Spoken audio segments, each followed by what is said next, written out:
Sa ngalan ng Ama, ng Anak at ng Espiritu Santo, Amen. sumainyo ang Panginoon. At sumainyo rin.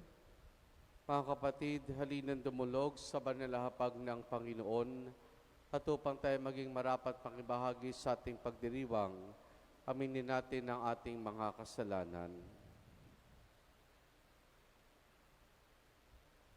Inaamin ko sa makapangyarihang Diyos at sa inyo mga kapatid, na lubha akong nagkasala sa isip, sa salita at sa gawa at sa aking pagkukulang. Kaya isinasamo ko sa mahal na Birheng Maria, sa lahat ng mga anghel at mga banal, at sa inyo mga kapatid na ako'y panalangin sa Panginoong ating Diyos. Kaawaan tayo na makapangyarihang Diyos, patawarin tayo sa ating mga kasalanan at patnubayan tayo hanggang sa buhay na walang hanggan. Amen. Panginoon, kaawaan mo kami. Panginoon, kaawaan mo kami. Kristo, kaawaan mo kami. Kristo, kaawaan mo kami. Panginoon, kaawaan mo kami. Panginoon, kaawaan mo kami. Manalangin tayo. Ama naming makapangyarihan, kami yung mga kinupkop ay nilob mo maging mga anak sa liwanag mong kaloob. Huwag mo ipaintulot na sa katiwalaan kami masangkot.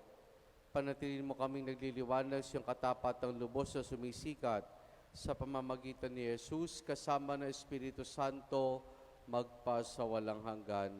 Amen.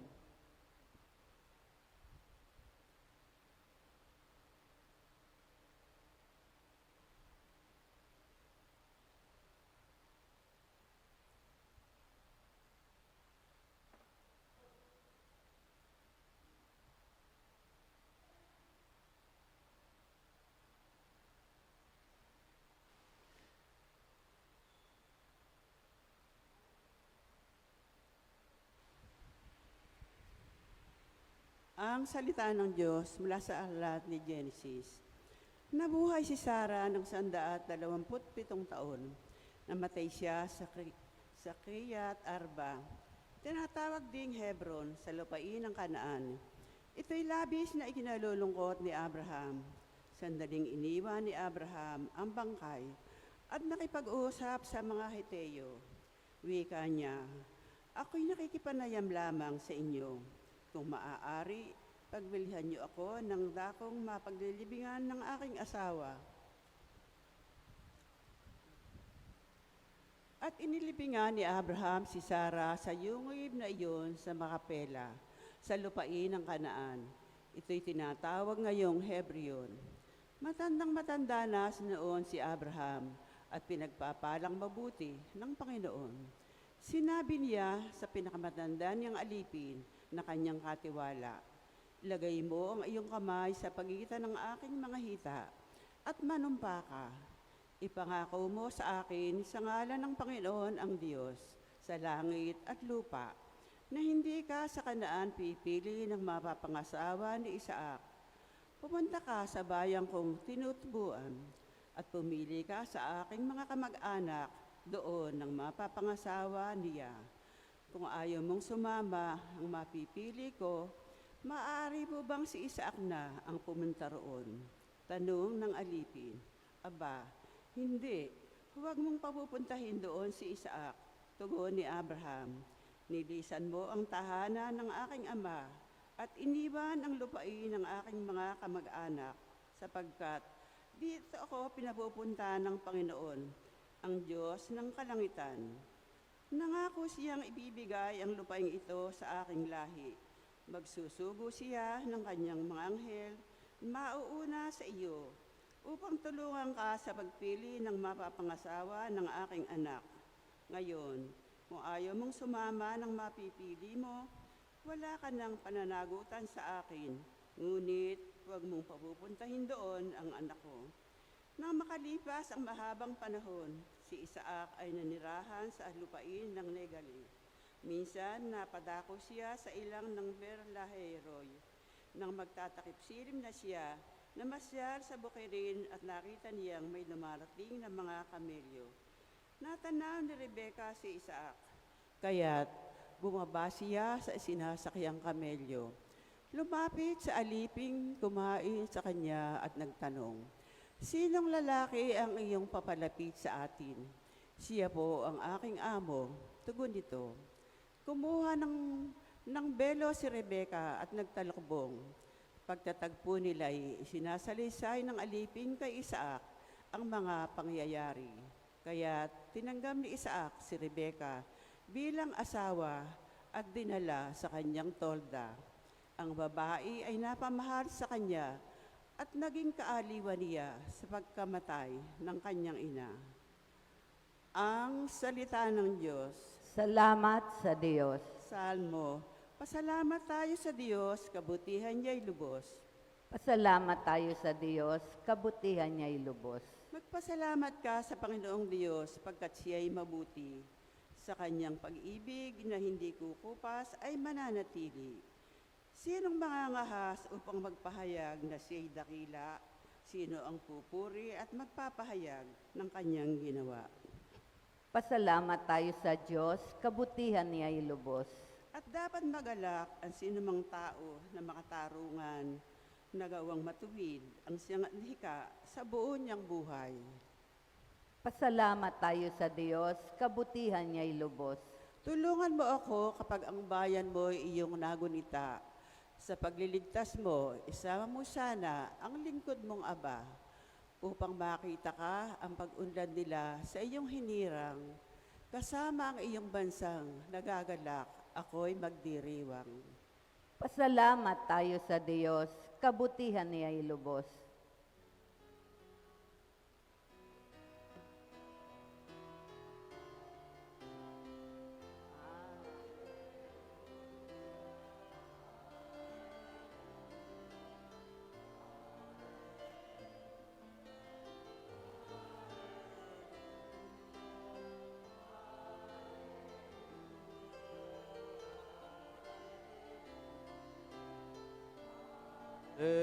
Hallelujah, hallelujah,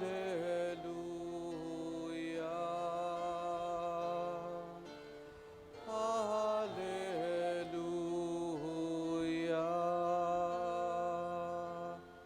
Sumainyo ang Panginoon. At sumainyo rin, Ang mabuting balita ng Panginoon ayon kay San Mateo.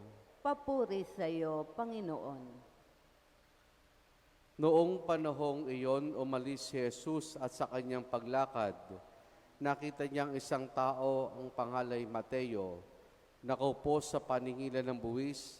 Sinabi ni Jesus sa kanya, "Sumunod ka sa akin." Tumindig si Mateo at sumunod sa kanya. Nang si Jesus at ang kanyang mga alagad ay nasa bahay ni Mateo, dumating ang maraming publikano at mga makasalanan, at sila'y magkakasalong kumain. Nang makita ito ng mga Pariseo, tinanong nila ang kanyang mga alagad, "Bakit sumasalo sa mga publikano at sa mga makasalanan ang inyong guro?" Narinig ito ni Jesus at siyang sumagot, "Ang mga may sakit ang nangangailangan ng manggagamot, hindi ang mga walang sakit. Humayo kayo't unawain ninyo ang kahulugan nito. Habag ang ibig ko at hindi hain, sapagkat naparito ako upang tawagin ang mga makasalanan, hindi ang mga banal." Ang mabuting balita ng Panginoon. Pinupuri ka namin, Panginoong Hesukristo. Magandang umaga po sa inyong lahat. Typical na po sa mga magulang, natin, sa mga magulang na naririto, na isipin ang kinabukasan na kanilang mga anak. Kaya pinaghahanda nito ng mga magulang. Yung iba ay talaga nagtatrabaho, yung iba kinukuha, kung may kakayanan, kinukuha pa ng educational plan ang kanilang mga anak, na sa gayon ay pagdating nito ng usually college ay meron silang pantustos sa pag-aaral ng kanilang mga anak. Mga kapatid, sa parehong pagbasa natin mula sa aklat ng Henesis sa Ebanghelyo ayon kay San Mateo, ay ating natunghen dito yung pag-iisip ni Abraham at ni Jesus sa kinabukasan, sa hinaharap. Kung kaya't gumawa na sila ng plano. Sa ating pong unang pagbasa mula sa aklat ng Henesis, ay ating natunghayan na ang asawa ni Abraham ay namatay na at inilubos ay kinalungkot ni Abraham. Si Abraham naman, naramdaman niya na hindi na rin siya lumalakas at siya ay nangihina na. Kaya nung ginawa ni Abraham, itinagubili niya sa isa sa kanyang mga alipin na hanapan ng mapapangasawa ang kanyang anak na si Isaac. Pero tanong nung alipin niya, kung yung hanapan niyang mapapangasawa ni Isaac ay ay hahanapin niya doon sa bayang pinagmulan nila. Pero sinabi ni Abraham ay hindi, kundi isa sa mga kamag-anakan niya. Bakit ito ang tagubilin ni Abraham? Sa simpleng kadahilan ng kay Abraham ipinagkatiwala ang tipan. Kumbaga dito nangako ang Diyos sa pagkipagtipan kay Abraham at ito ay kinakailangan magpatuloy sa kanilang lahi. Ito kinakailangan magpatuloy sa kanilang lahi. Kaya ito ipinapasa, unti-unti na ipinapasa ni Abraham sa kanyang anak na si Isaac. At maswerte naman at nakatagpo ng mapapangasawa yung alipin. Ito sa katauhan po ni Rebecca. Kaya magpapatuloy sa pangalaga itong pangako ng Diyos sa lahi at lipi ni Abraham. Samantala sa ating ebanghelyo ay ating natunghen dito ang paghirang ni Jesus sa isa sa mga magiging apostol niya. Very unlikely yung napili ng ating Panginoon. Bakit? Isang publikano. Tinuturing na makasalanan. Sa mga Hudyo, bukod sa mga publikano na tinuturing nila makasalanan, at tinuturing din nilang madumi, ay ang mga doktor at ang mga butchers. Bakit po yung mga doktor? Bakit po yung mga butchers? Dahil nakakahawak sila ng dugo. Kumbaga, nababahiran ng dugo ang kanilang kamay at alam naman natin sa Mahudyo, yung mabahirang ka ng dugo, ibig sabihin nun ay nadumihan ka. Kaya very unlikely yung pinili ni Jesus. Kaya ganoon na lamang naging reaksyon ng mga eskriba at pariseo nung makitang si Jesus ay nakikisalamuha sa mga publikano at mga makasalanan. Kaya sagot ng Panginoon sa kanila, simple lang, siya naparito hindi sa mga banal, kundi sa mga makasalanan. Ngayon, titignan natin, sa paghirang ni Jesus sa mga apostol at sa nga si Mateo, ito'y paghahanda niya saan? Sa pagkapatuloy ng kanyang misyon. Kasi matapos ang pagkapakasakit, pagkamatay at muling pagkabuhay ng Panginoon, siya'y babalik na sa tahanan ng kanyang ama, sa kaharian. At sino magpapatuloy dito? Walang iba kundi ang kanyang mga apostol. Walang iba kundi ang mga apostol. Kumbaga si Abraham, naisip na ito na kinakailangan sa kanilang pamilya ang pasanin ng pangako ng Diyos ng pagkipagtipan, kaya pinili niyang si Isaac ay makapag-asawa na kanila rin kamag-anak. At si Jesus, humirang ng mga apostol na magiging katuwang niya kung saan ipapasa niya ang misyon sa mga apostol at ang misyong ito na ipinagkatiwala sa simbahan. Ngayon mga kapatid, anong ginagawa natin sa misyong ito ng Panginoon? Kapansin-pansin po sa simbahan, sinong nawawala? Mga kabataan. Sino nandito? Matatanda o yung may edad. Mabibilang mo sa daliri ang mga bata-bata. Pero mahalaga na unti-unti po mahikayat natin. Maakit natin ang mga kabataan, ang inyong mga anak, ang inyong mga apo, ang inyong mga kabarkada sa simbahan. Dahil sila yung magpapatuloy. Sila yung, kumbaga, sila yung pagpapasahan ng ating pananampalataya. Dahil sabi nga, madalas ko nga sabihin, hindi na ho tayo bumabata. Hindi na ho tayo bumabata. Darating pagkakataon na lilisan tayo sa paglisan natin, mahalaga na merong, kumbaga, parang merong mamana.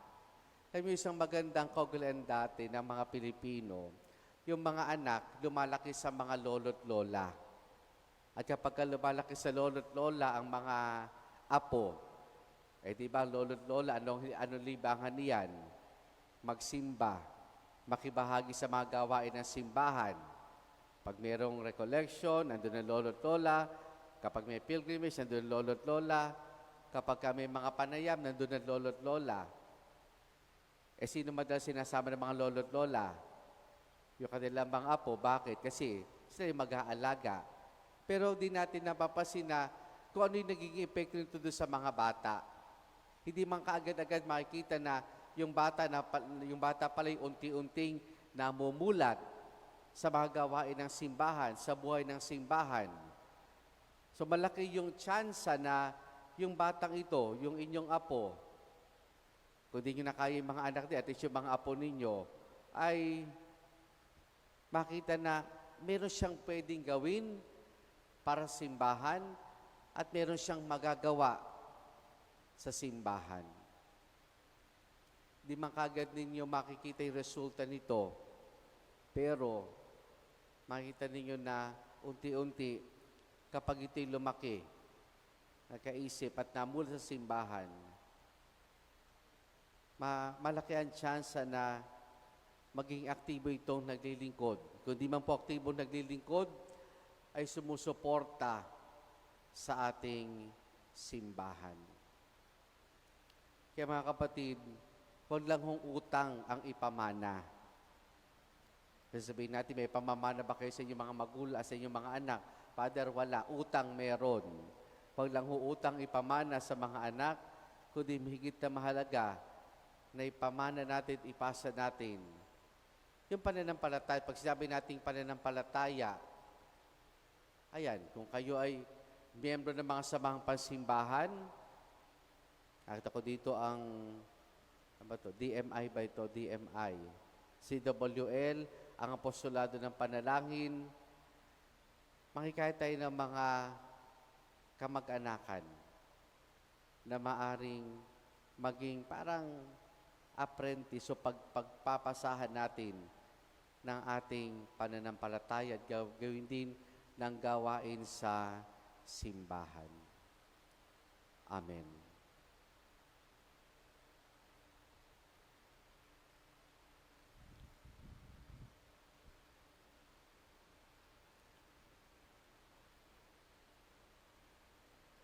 Dumating si Kristo upang tawagin ang mga makasalanan at ibigay ang kaligtasan sa kanila. Mulat sa pagtawag na ito, may kababang loob tayong manalangin sa Ama.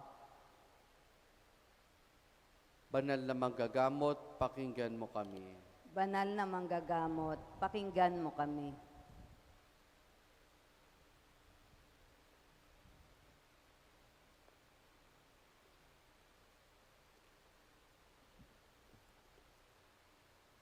Ang mga mahihina at makasalanan na may makita ang simbahan bilang tahanang bukal ng kagalingan, manalangin tayo sa Panginoon.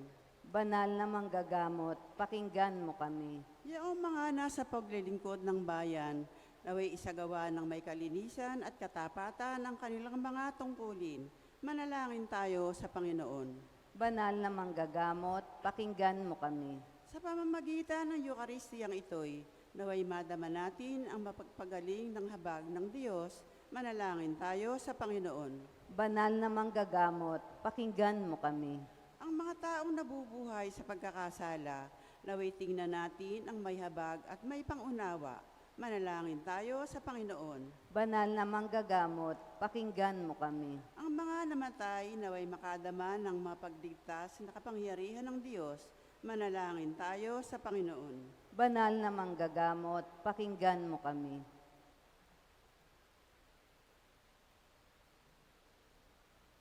Sama rin natin sa ating pananalangin sa misang itong pasasalamat ni Josephine Bardos, Joel Bardos, at ang mga kasapi na apostolado ng panalangin ng ating parokya. King din para sa natatayang kahilingan ni na Josefina Bardos, Jenny Sanchez, at Joris Bautista. Para kay Bel Palad na nagdiriwan ng kanyang karawan, patuloy nating dalangin ang pagbuti ng kalusugan at kagalingan Tina Maria Cristina Laderas Mangginaw, Natalia Reyes, Victoria Franco, Apolinario Katalig at Ligaya Katalig. At para sa kapayapaan ng kaluluwa ni Orlando, Marcosa, Enrique, Eloisa, Yolanda, Juan, Enrico, Josie May, Jeronimo, Pipang, Miguel, Simeona, Remigio, Mercedes, Joel at Romeo. Ating indulog sa Diyos, iba pa nating intensyon at panalangin. Ama, may pananalig tulad ni Abraham na sumunod sa iyong pagtawag. Itinataas ng iyong Kristiyanong sambayanan ang kanilang mga panalangin. Naway ipagkaloob mo ang iyong binubunsod na aming hilingin sa pamamagitan ni Jesus na aming Panginoon. Amen. Pag-aalay.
Manalangin kayo mga kapatido, pangampagahay natin ay kalugdan ng Diyos amang makapangyarihan. Tanggapin nawa ng Panginoon itong paghahain sa iyong mga kamay, sa kapurihan niya at karangalan sa ating kapakinabangan at sa buong sambayan niyang banal. Ama naming lumikha, kami iyong pinapagindapat gumanap sa pagdiriwang ng paghahain ng iyong pagliligtas. Ipagkaloob mo ang aming paglilingkod sa iyo, ay gawing kalugod-lugod na mga alay nito sa pamamagitan ni Jesus, kasama ng Espiritu Santo magpa sa walang hanggan. Amen. Sumainyo ang Panginoon. At sumainyo rin, Taas sa Diyos sa inyong puso at diwa. itinaas na namin sa Panginoon. Pasalamatan natin ng Panginoong ating Diyos. Marapat na siya'y pasalamatan. Ama naming makapangyarihan, tunay nga marapat na ikaw ay aming pasalamatan sa pamamagitan ni Jesus na aming Panginoon. Siya'y naging kapwa naming maasahan upang may mangunang umako sa pananagutan dahil hangad mong magbagong kinamias ng pagkakanya-kanya ng sangkatauhan. Bunga ng pagtitiis, siya'y nanaig at nakamatay kanyang nalupig. Kaya siyang aming daan para aming masapit ang tapat at maasahang pag-ibig. Kaya kaisa ng mga anghel, nagsisiawit ng papuri sa nang walang humpay sa kalangitan, kami nagbubunyi sa iyong kadakilaan.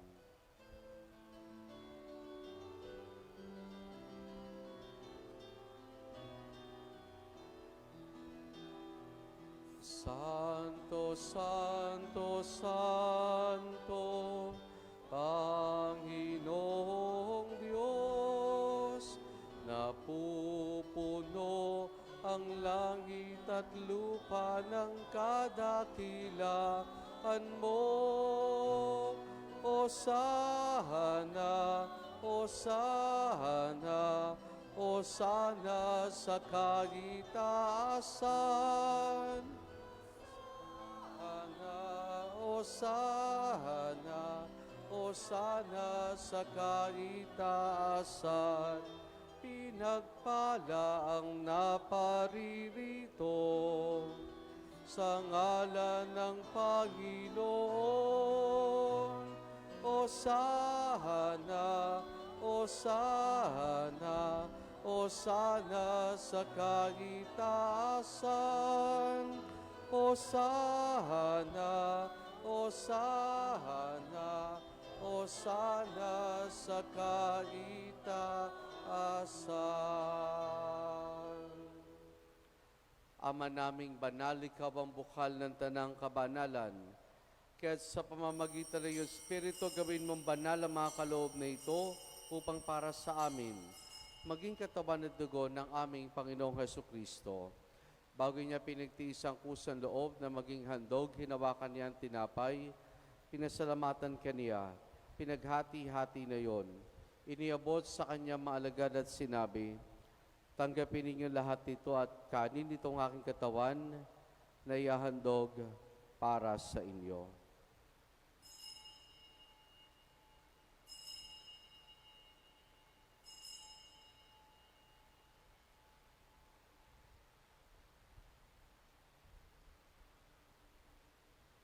Gayun din naman nang matapos ang hapunan, hinawakan niya ang kalis. Muli kanyang pinasalamatan, iniabot niyang kalis sa kanyang maalagad at sinabi, tanggapin ninyo lahat ito, tinumin itong kalis ng aking dugo, ng bago't walang hanggang tipan. Ang aking dugo na ibubuhos para sa inyo, para sa lahat, sa kapagpapatawad ng mga kasalanan. Gawin ninyo ito sa pag-alaala sa akin.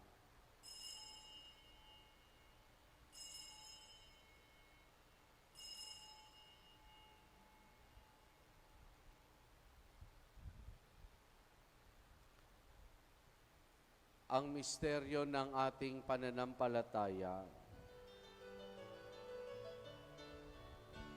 Si Kristo ay gunitahin, sarili ay inihain, bilang pagkahitinuhin, pinagsasaluhan natin, hanggang sa siya'y dumating, hanggang sa siya'y dumating. Ama, ginagawa namin ngayon ang pag-alaala sa pagkamatay at muling pagkabuhay ng iyong anak, kaya tiniyalay namin sa iyong tinapay na nagbibigay buhay at ang kalis na kakaloob ng kaligtasan. Kami nagpapasalamat dahil kami minarapat o tumayo sa harap mo para maglingkod sa iyo. Isinasamo namin kaming magsasalo-salo sa katawan at dugo ni Kristo ay mabuklod sa pagkakaisa sa pamamagitan ng Espiritu Santo. Ama, lingapin mo simbahan laganap sa buong daigdig. Puspusin mo kami sa pag-ibig kaysa ni Francisco naming Papa at ideni sa aming obispo at ng tanang kaparian. Alalahanin mo rin ang mga kapatid naming nahimlay na may pag-asang sila'y muling mabubuhay, gayon din na lahat ng mga pumanaw at mga kaluluwa sa purgatorio. Kaawan mo sa at patuloyin sa iyong kaliwanagan. Kaawaan mo at paging dapati kaming lahat na makasalo sa iyong buhay na walang wakas. Kaisa ng mahal na Birheng Maria na Ina ng Diyos, ang kanyang kabiyak ng puso si San Jose, kaisa ng mga apostol ni San Juan Bautista at ang lahat ng mga banal na namuhay dito sa daigdig ng kalugod-lugod sa iyo, may pagdiwang nawa namin ang pagkupuri sa kararangal mo sa pamamagitan ng iyong anak na aming Panginoong Heso Kristo.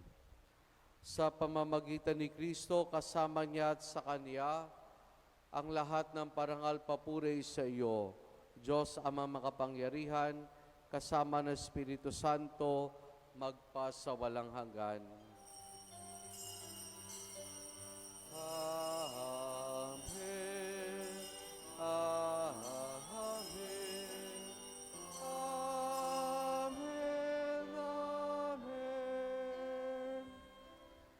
Sa tagubiling manakagagaling na utos sa turo ni Jesus na Panginoon natin na Diyos, ipahayag po natin ng lakas loob.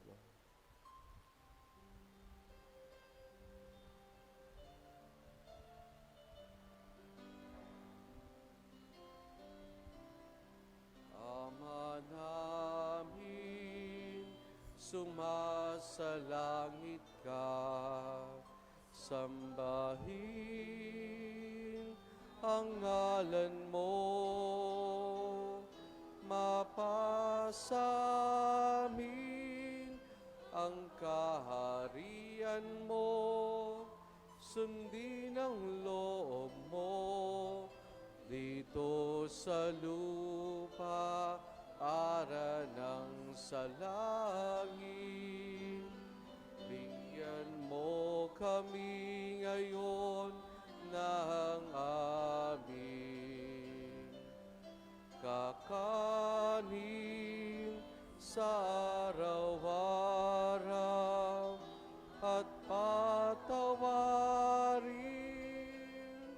mo kami sa aming mga sala para ng pagpapatawad namin sa nagkakasala sa amin, at huwag mo kaming ipahintulot sa tukso, at iadya mo kami sa lahat ng masama.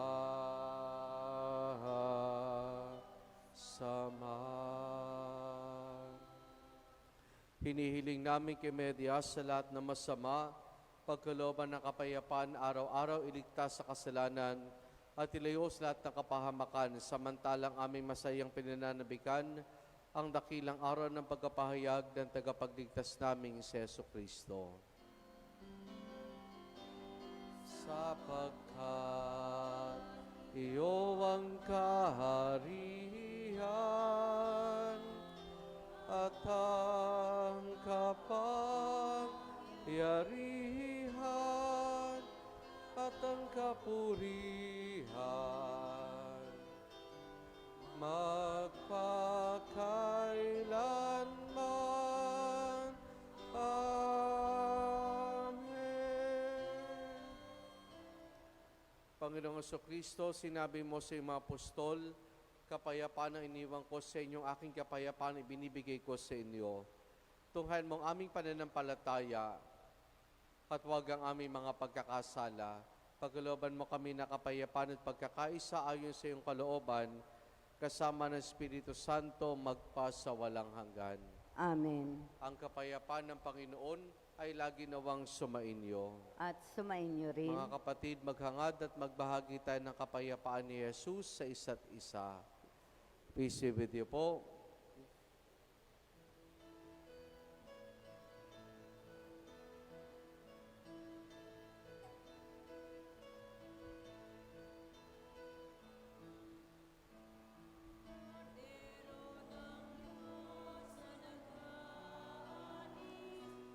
mga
Narito si Jesus, ang kordero ng Diyos.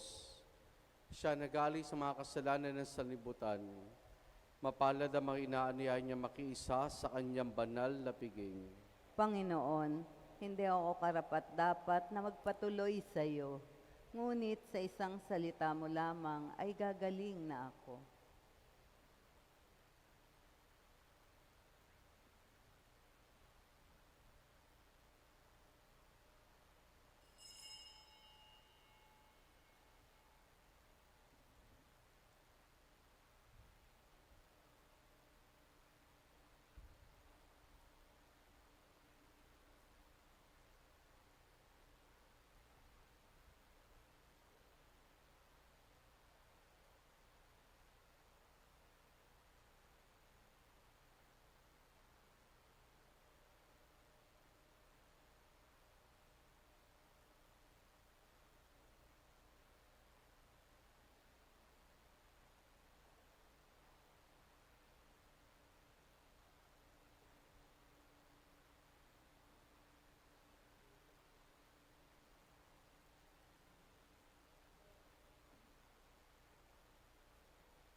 Manalangin tayo.